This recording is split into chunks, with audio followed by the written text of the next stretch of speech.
Hi, I'm Dr. Khurram Shaukat Yousafzai. ډیر هرکلی وایم تاسو ته اور نننې ویډیو نن د چې د هایپربریک چیمبر سره اکسیجن جنریټر او ډي هیومیډیفایر څنګه اٹیچ کیږي. رستنی ویډیو کې ما تاسو ته ویلیو چې دا چیمبر څنګه اسمبل کیږي او د کې دنه هغه فریم څنګه جوړیږي او هغه څنګه تیاریږي. نو دې ویډیو کې به زه تاسو ته ښیم چې دا اکسیجن جنریټر او د ډي هیومیډیفایر هغه څنګه د سره اٹیچ کیږي. سو لیټس بیگن. دا کمپریسر دی چې کوم په هایپربریک چیمبر کې هوا ډکوي اور دنه یو پایپ روزي چې کوم ترانسپیرنٹ کلر کې دی. دا پایپ چې دی په ډي هیومیډیفایر کې بلګي. دا ډي هیومیډیفایر دی د دې یو سایډ ته یو پکې لګیدلی اور دا آن آف بٹن دی او بر دوه ویلوز دي. سایډ ته یو شیشه بوتل دی چې کوم کې دا هیومیډیټي اوبو په صورت کې جمع کیږي. نو یو ویلو ان دی او یو آؤٹ دی. چې کوم ان ویلو دی هغه کې پایپ په کمپریسر نه راځي. دا به داسې دباو کوي او پایپ به پوش کوي نو دا به ان ویلو کې لړ شي. همدې په شان د آؤٹ ویلو نه پایپ به اٹیچ کوي اور دا به هایپربریک چیمبر طرف ته ځي. دې ځای کې هغه غټ ویلو دی چې کوم تاسو به دباو کوي اور دا پایپ به کې دننه لړ شي. نو دوه غټ ویلو دی یو وړوکی ویلو دی. نو چې کوم ځای کې دا غټ پلاستیک ویلو تاسو ته ښکاري دا به پریس کوي داسې او بیا به پایپ به ورکې ننه باسئ. نو دا تاسو ارینجمنٹ وګورئ چې رائټ سایډ ته ترانسپیرنٹ پایپ کمپریسر او ډي هیومیډیفایر نه راځي اور لیفٹ باندې چې کوم بلو پایپ دی دا اکسیجن جنریټر نه راځي. اکسیجن جنریټر چې تاسو ته د اپریشن وکړئ دا د آن کولو بٹن دی. دا لایټ تاسو ته کار شو. دا پاور انډیکیټر دی او ورسره ټمپریچر انډیکیټر دی چې دا ګرم شي نو هغه ټایم کې اون شي. د بلو پایپ چې دی هغه اکسیجن جنریټر سره په اٹیچ دی او هغه ځنه د زی او دا وړوکی چې کوم ویل لیفټ باندې دی کې اٹیچ شي. دا اوس وګورئ هغه کې موږ اٹیچ کو. دې ځنه تاسو دنه طرف ته یو اکسیجن هیډ سیټ دی چې کوم تاسو زخم هغه د اکسیجن جنریټر سره اٹیچ دی او د هیډ سیټ اچولو طریقه اوس به تاسو ته وښیم.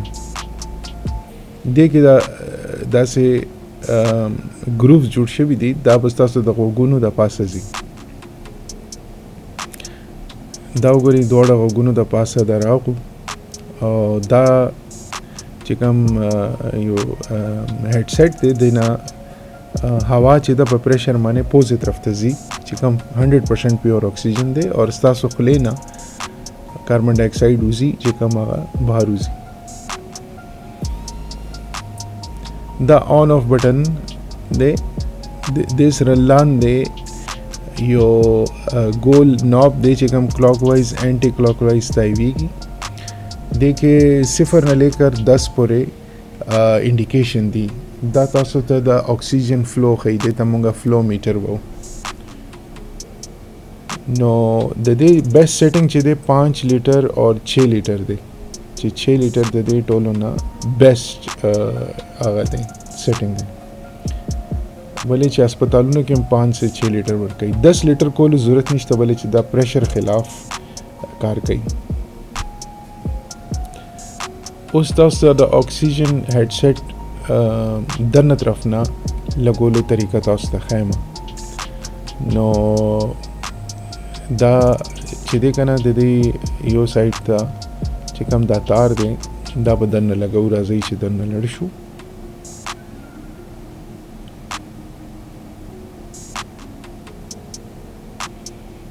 دنه ډیره تیاره ده. نو دا چې کوم د دې یو سایډ ته شین رنګ هغه دی دا به یو وړوکی ویلو چې کوم د اکسیجن جنریټر دی هغه سایډ نه ښکاري نو هغه سره اٹیچ دی. دا تاسو ګورئ چې هلته ولګېدو ایسه آرام آرام سره پوش کوي دې سره دا ریګولیټر دی چې کوم دا اکسیجن ریګولیټ کوي دا هیډ سیټ دی دا علاوه چوي چې کله بدن تاسو د قسم لې دا مفلر دی یا سلنسر دی دا आवाज کمي لکه چې تاسو کله اکسیجن چې کله کمپریسر او ډیهومیډیفایر نه چې کوم هوا راځي نو هغه په تیز आवाज کوي نو دا आवाज کمي دا میډل ویلف خو بند دی د کې سټاپر لګیدلې دی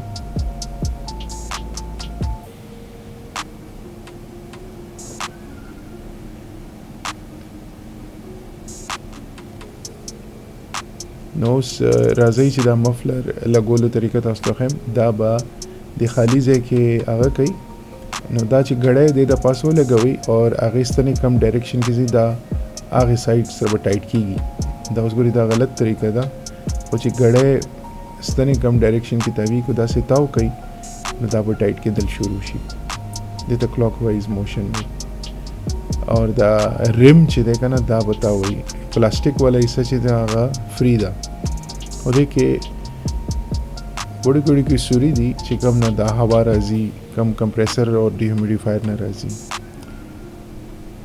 د دې سایډ ته دا سیټینګ دی چې کم دا ټایټ کولی شي او ډیله کولی شي کو دا تاسو کو فلو برابر وي کنه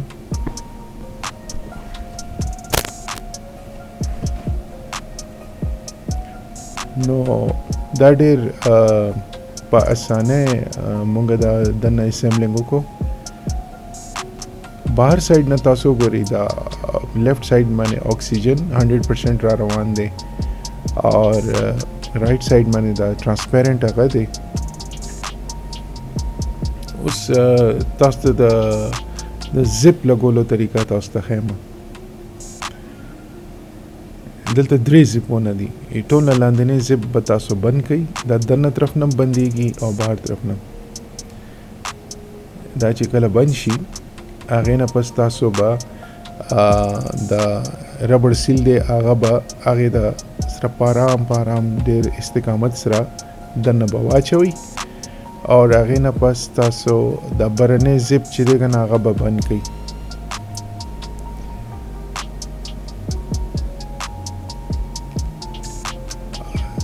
دا دویم زپ چې بند شي بیا هغې نه پس تاسو د کور د بلو کور هغه دریم زپ به بند کړئ نو دا اوس تیار شو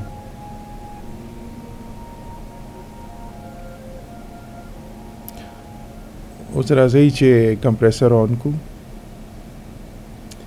دا جی پریس کو ډېر آسان دی او هغې نه پس سیکنډ سټیپ کې د ډیهومیډیفایر بټن به آن کړئ هغه لایټ تاسو ته ښکاره شو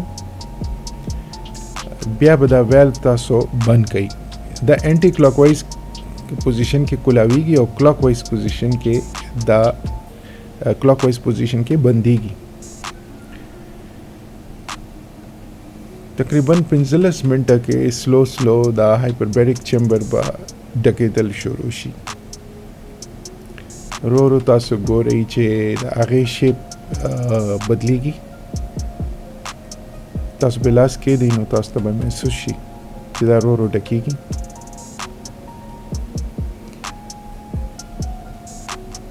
دا به رو خپل سایز کې غټېږي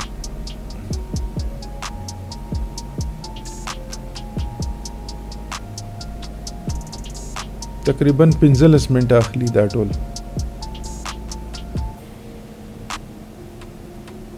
دې سایډ ته تاسو ګورئ دا اکسیجن د کمپریسر ټرانسپیرنٹ پایپ دی د اکسیجن بلو دی نو سړی چې اکسیجن چې دی هغه بلو پایپ نه څکي دا چې کوم ټرانسپیرنٹ پایپ دی دا د ډکولو کار کوي او دا کړکۍ د منځ کې او سایډونو ته هم دوه کړکۍ دي نو هغې کې تاسو ته بهر منظر هم ښکاري دې سایډ ته دا چې کوم دوه تور لګېدلي دي دا اټومیټک والوز دي دا 1.5 ATA چې پریشر راشي نو دا اتوماتیکلی کولو شي نو دیتا اتوماتیک والوز وي. تاسو ته غړې ښکاري دی غړې کې دا پریشر پته لګي چې سونا پریشر دی اوس فلحال 0 ښکاري دا چې اوس فل دی دا چې اوس فل ډکیږي ګور اوس فل خپل سایز ډک شو سو ګوري دا سو ګوري دا ډایل معنی اوس 0 دی او دا 10 20 او 30 40 50 60 پورې یعنی 0 نه 60 kPa کې دی دا 88 کې نه دی kPa کې دی. زه تاسو ته اوس وایم چې 10 kPa چې دی هغه 1.1 اټموسفیر دی 20 kPa 1.2 اټموسفیر دی 30 kPa 1.3 اټموسفیر دی اور 40 kPa 1.4 ATA دی او 50 kPa چې دی هغه 1.5 دی 50 kPa باندې به اتوماتیک والو کولاو شي. دا اتوماتیک والوز دا پریشر ریګولیټ کوي د هایپربیریک چیمبر دا اوس ګوري اتوماتیک ویل الګ کولاویږي چې 50 باندې هغه 50 مینز 1.5 ATA بعض چیمبر چې دی کنه هغه په 1.3 ATA باندې کولاویږي چې کم 1.3 ATA ماډلز دي دا چې ویل باندې هغه لیکلی چې دا کم پریشر باندې کولاویږي. یو غنټه کې دا کمپریسر چې دا به اون ساتي به بندوي بنا دا او کو تاسو دا بند کړو نو دنه به د کاربن ډای اکساید تعداد زیات شي اور کاربن ډای اکساید چې زیات شي نو د هایپربیریک تھراپي ښه اثرات کم شي. نو د لپاره دا ډېر ضروری ده چې دا کمپریسر کم از کم یو غنټه پورې اون ساتي یا 40 منټ پورې اون ساتلی شي اور دا کمپریسر چې اون کیږي نو هوا یو طرف نه زی او بل طرف نه بهر وځي نو بیلنس برابر ساتي اور دې ته موږ سایکل زمو. نو دا چیمبر اوس فل دی اوس تاسو ته زه ښیم چې دا به څنګه خالی کو. راځئ چې کمپریسر طرف ته ځو کمپریسر طرف چې لړ شي نو د کمپریسر بټن به آف کړئ بیا هغې نه پس د ډیهیومیډیفایر بټن به آف کړئ خو اکسیجن جنریټر به نه آف کوئ ولی چې دنه هغه چې کوم سړی یا ښځه دنه ده هغه اکسیجن سکي نو دا چې اوس ریلیز ویلو دی دا به رو انټي کلاک وایز طرف ته به تاوئ او تاسو ته به هوا आवाज راغو دا 15 منٹ 10 سے 15 منٹ لگی خو 15 منٹ بهترین ټایم دی چې سونه هوا رو پرې دی نو دا د مریض لپاره ښه دی ولی چې تیز هم هوا پرې خو دا نو دا مریض لپاره مسله جوړولی شي. دا تاسو ګورئ هوا او आवाज راځي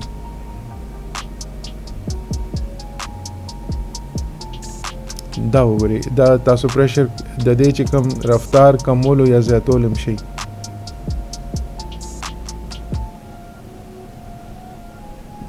دا چې ډایل باندې تاسو وګورئ چې دا 0 ته ورسېدو د مطلب دی چې هوا ختم شو دنه نو دا تاسو وګورئ هغه ټایم کې دا نرم هم شي د سره د داسې تاسو چک کولی شي دا بالکل بنه کولاوي چې دا 0 ته نه راغلی سو پورې اوس چونکې 0 ته راغو نو ما پهلا والا زپ کولاو کو بیا دویم زپ کولاو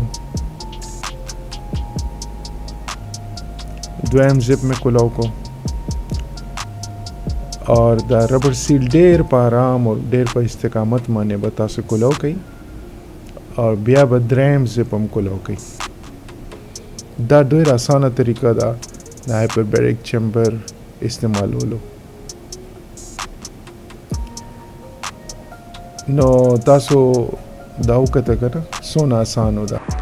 I hope you have enjoyed my video اور تاسو زما ویډیو به ډېر انجوای کړي اور زه امید کوم چې تاسو بیا زما چینل ته راشئ نو سبسکرایب بټن دباول بالکل مه هېروئ چې کوم لاندې دی او که تاسو ما سره کانټیکټ کول غواړئ نو د سوشل میډیا اپس لاندې دي نو امید کوم چې تاسو به بیا راځئ. نو ډیره مهرباني او خدای پامان.